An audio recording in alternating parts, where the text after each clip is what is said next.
everyone. Thank you to everyone who's tuning in today. I'm Christine Pettit, Executive Director of Long Beach Forward, and I'm here today with Ingrid Archie, Civic Engagement and Prop 47 Specialist for A New Way of Life. Hi, Ingrid. Hi. So this storytelling series was created by the Nonprofit Partnership to connect with nonprofit leaders during the COVID-19 pandemic, see how organizations and the people in them were navigating their new realities. And now over the last few months, we've seen major demonstrations across the US and throughout the world in affirmation of Black lives and against police brutality. So that will be part of our conversation today as well. Ingrid, thank you for agreeing to do this interview with me. Absolutely. Thank you for including me in such a, I guess my favorite line is a necessary conversation. For sure. Say the least. Yeah, for sure.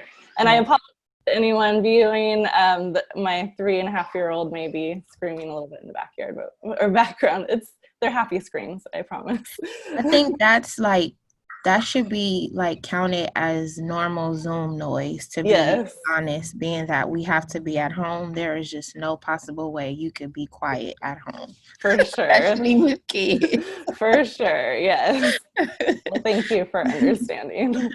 Well, to start out, please share a bit about yourself and the work A New Way of Life does.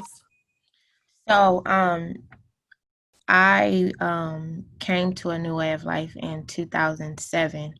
My first time going to prison, and when I came home, I was able to go to a transitional, living place so that I could save money and get off parole. And that's when I first met Ms. Burton. I was able to successfully get my own apartment and get a job and so on and so forth. I was laid off because eventually they changed their hiring practices. They no longer wanted to hire felons, and so I was laid off because of that. And a few years later, I ended up back in the criminal justice system, and I ended up back at A New Way of Life in 2015. So by way of me going to jail because my kids, were removed, Ms. Burton just immediately, surrounded me with so much support. A New Way of Life, provides housing for women who come from prison and children. And, I was one of those women who successfully re-entered back into society from being at A New Way of Life. Just a little bit about the organization. Again, we provide housing for women who come from prison and the county jail. We also have a legal arm that provides expungements free of charge to the community by way of Prop 47, which is 6 crimes that falls under if it falls under $900 under the scope of Prop 47, you can get it transferred from a felony to a misdemeanor, which is called a felony reduction. And that's where we do those at Long Beach Forward, where we did before the pandemic every Wednesday, walk-in Wednesdays. And then we have another clinic where we do regular expungements free of charge to the community. And we've been doing it for the past 10 years. We have a policy department where we help to write legislation such as ban the box. Other more recent, under the Time Done campaign, we was able to pass a law last year through Gavin Newsom. He wrote it, he signed the bill into law to automatically expunge records for those who qualify that are being released from jail. And this was written by formerly incarcerated people for currently and formerly incarcerated people. And that's just, some of the things that we've worked on, that we're currently working on. We have a leadership development cohort called Women Organizing for Justice and Opportunity, where we train women who are formerly incarcerated and impacted by the DCFS system around advocacy, around rights, and around how to write legislation to see the change within the DCFS system and to fight for our children and to provide a sense of community. We don't just, train the women and say, you go on ahead, we provide a community. And a lot of times the alumni from the Women Organizing for Justice and Opportunity cohort, they come back each year because it's a sense of somewhere to belong to. And we kind of take our pain of losing our children and we turn it into power so that we could advocate for other women who may not have a voice or may not have the information that we have to uplift and to create that. Am I missing something? We do so much. Yes, you We do. do a lot of great work in the community. And during this pandemic, we've set up another house, I think a ninth house, to address the women who are coming home, because of COVID-19, to lower the population in jails. And also, we have a convent that, we have just gained, which will provide more beds for women, who are coming home from incarceration. So just under the leadership of Susan Burton, she's just teaching us that when everything is going wrong, you continue to put one foot in front of the other, even when it seems dark, even when it seems uncertain, and you just lead. And everything else, falls in place as long as you're doing it, from a solid foundation and a new way of life. She set a solid foundation with her vision and with her work that she's done over the past 20 years with helping and advocating for women that are currently and formerly incarcerated. Yeah, what I really appreciate about Miss Burton is she has a really powerful story and vision, and she also uses that to connect with folks like yourself to share your own story and your own vision. Absolutely. Right. Like you said, one foot in front of the other, just making those moves. A New Way of Life does so much. And I think what really strikes me too is it's about connecting to people's personal experiences and like helping them have a safe place to land. But it's not just like providing service, it's saying, no, you're actually part of the system that we need to change. Absolutely. And allowing people to have voice and allowing people to have dreams and advocating for, dreams deferred to become, something that could actually happen for people, who come from incarceration. So yeah, it's a pleasure working for her. It's been a pleasure knowing her all these years. Well, that's really powerful. So you talked about it a little bit, the impact of COVID-19 on your work and on A New Way of Life. Can you share a little bit more about that? So COVID-19 has really lifted us in just ways that I can't even really explain. It's allowed us to really serve our community and provide tangible support to people who are really affected by this virus by way of their employment. Their businesses are shutting down. People are losing their kids because, parents are getting sick and so on and so forth. There's just so much happening because of COVID-19. And again, under the leadership of, Susan Burton, we've been able to provide stimulus payments to people who are returning from incarceration in the amount of $2,700 over a 3-month period. She's been able to provide mortgage payments for people who, may be in threats of losing their housing. She's been paying car notes and just like, I don't know, people have just been really pouring into her ability to lead and lead properly and serve the community first without question. That's really important. That's great that you're able to help people out in those direct ways because it's so needed right now. Yeah.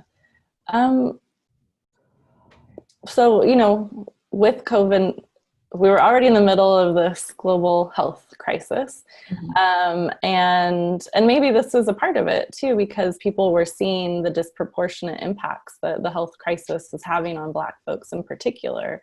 And in the last few months with the murder of George Floyd and other high profile cases, we've seen this movement emerge for Black lives and a call to defund the police. I'm just curious, from your perspective, what would the call to shift resources away from policing and towards social services and support that many are making in this moment mean for the communities that you work with? So I think the call for shifting funds would mean that people will feel more supported and safe in the community instead of funding institutions that were created to oppress our communities. We all know the stories, but just like people who've come from a new way of life and other community-based organizations, there's a lot of success stories there, and a lot of times often the media doesn't want to highlight that. But it's important because when people return to the community, they need to be embraced in ways that are sufficient for you to land, and not just land, but provide a future, provide for your family, reunify with your family, make a livable wage, and so on and so forth, and just continuing to fund an institution that we see serves absolutely no purpose since the time it was built. It should have been happened. It's time. It's time for communities to thrive. Poor people are impacted by the health system because of overfunding the police system and underfunding the healthcare system. And when we fund the healthcare system properly, then we can be able to respond to pandemics properly because people are able to get the healthcare that they are supposed to get in communities that is supposed to receive it. And so, just understanding that over investing in these systems is why we are here. That's even much more reason for us to shift the money and not ask for more money, but just shift it into systems that serve our community, that give us a future and allow our communities to be bonded back together so that we could be able to thrive on our own. I hear that connection, that self-determination to that ability to thrive. Right. Yeah, absolutely. So how is a new way, we're doing all this and then there's an election in November. And I know A New Way of Life is very civically engaged, encourages folks to be civically engaged. So what's important in terms of the upcoming November election for A New Way of Life and for potential voters to know? It's important for people to be registered to vote who are impacted by the criminal justice system and still retain the right to vote. It's important for people to be educated right now, especially during the pandemic, around a lot of the criminal justice bills that are being put on the ballot that will hurt our community if they are passed.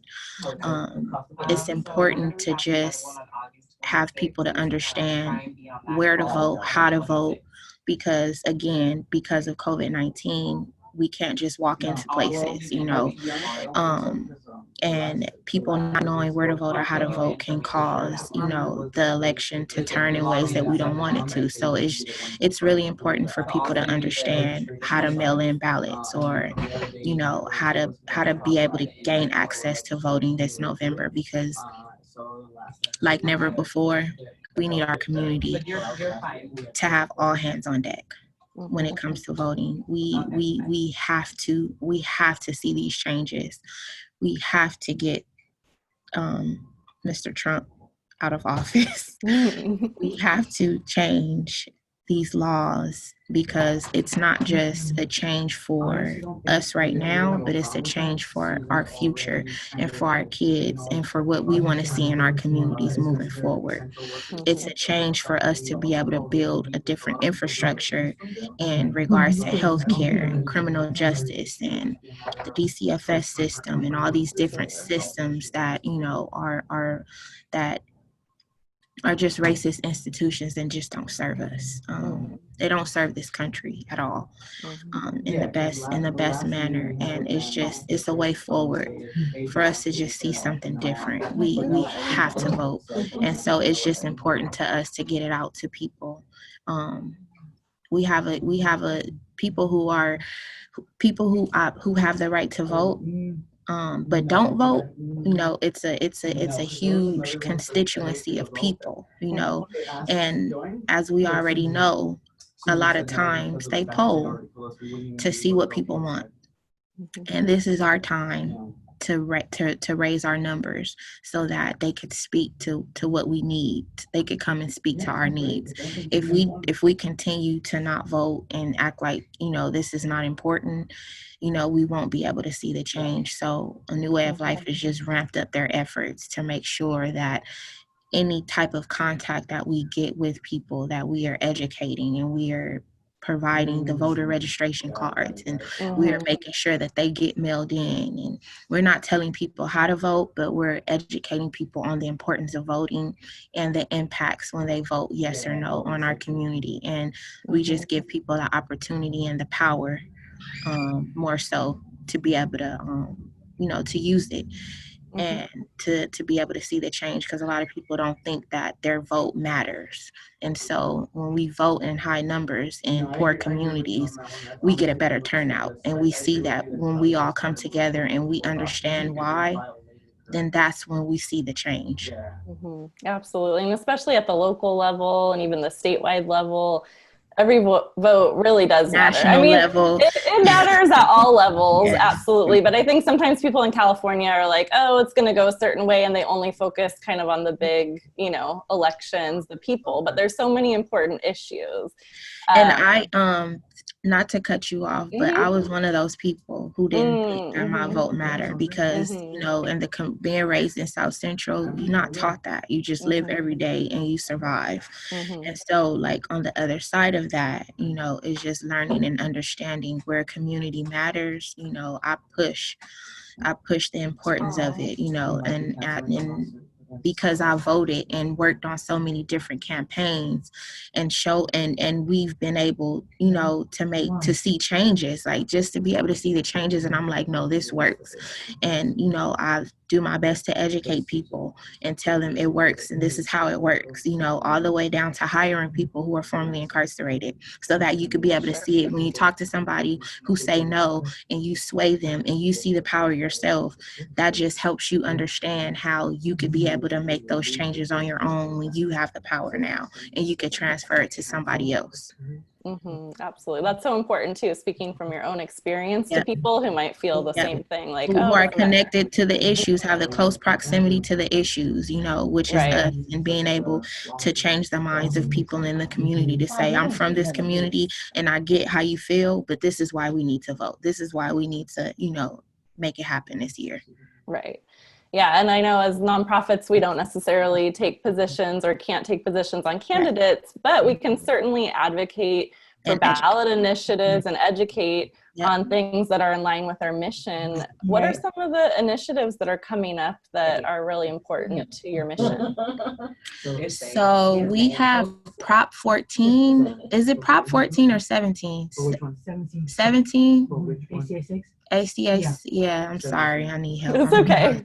Right now. You can just tell me the issues too. Yeah. Well, 20 is the reverse. I know what Proposition 20 is, the rollback of Realignment, Prop 47, Prop 57.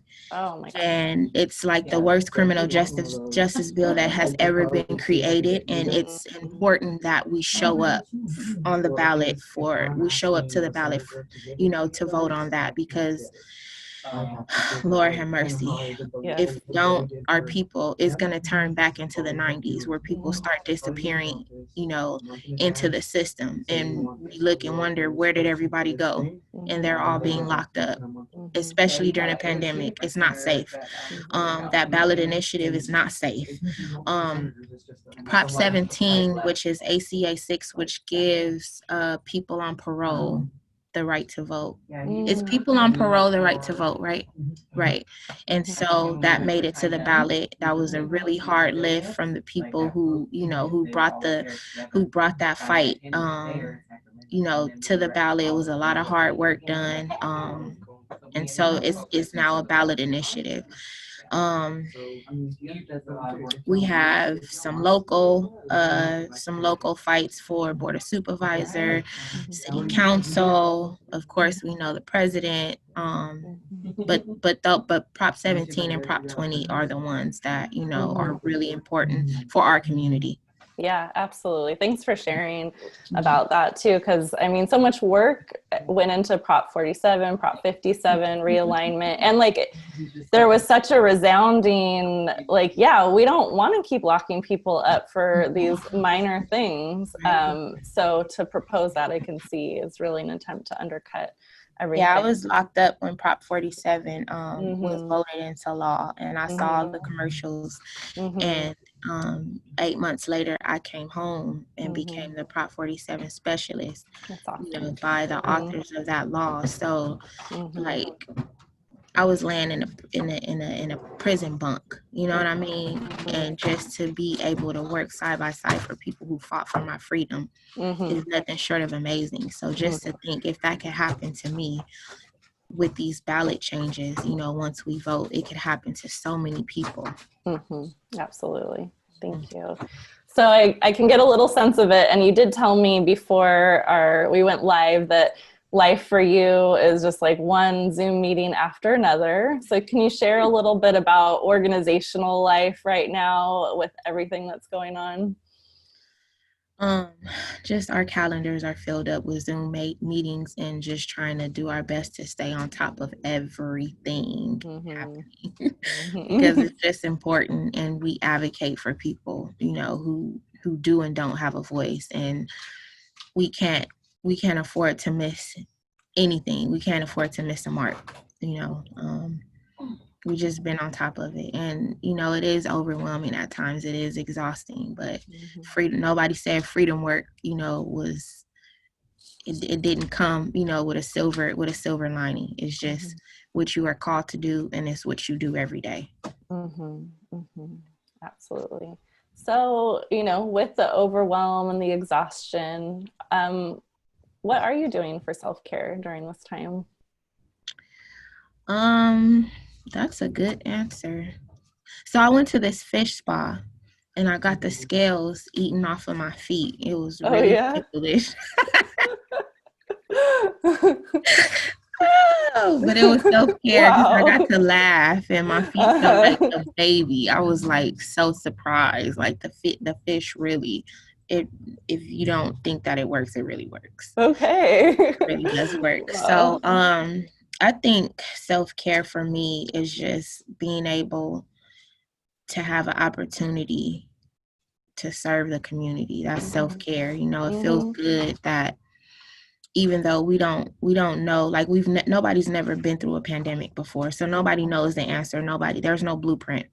And the fact that I still have a job and I'm able to provide for my family, being able to care for other people and see that glimmer of hope like across their face because you're able to provide some assistance, like that's self-care for me because it matters what happens to my community. And that's just my passion, period. So just being able to live out my passion every day. Like if I can't live out my passion, it's like what am I doing? But because I can, and through a pandemic, it's a blessing to me. Yeah, I hear that for sure.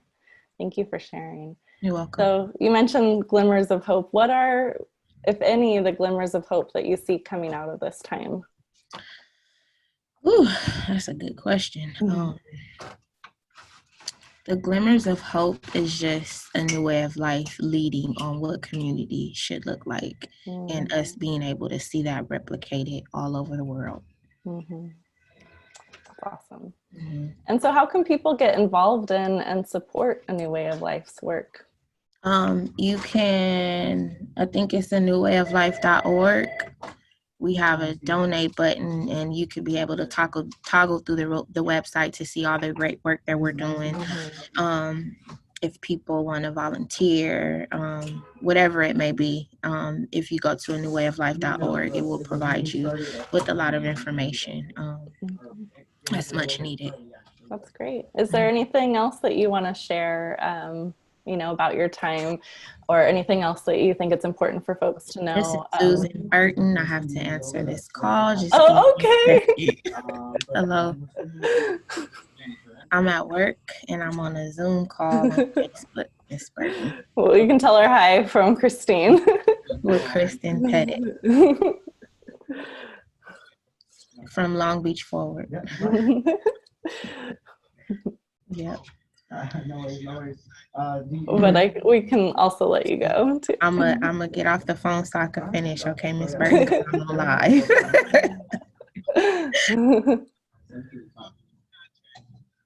Okay.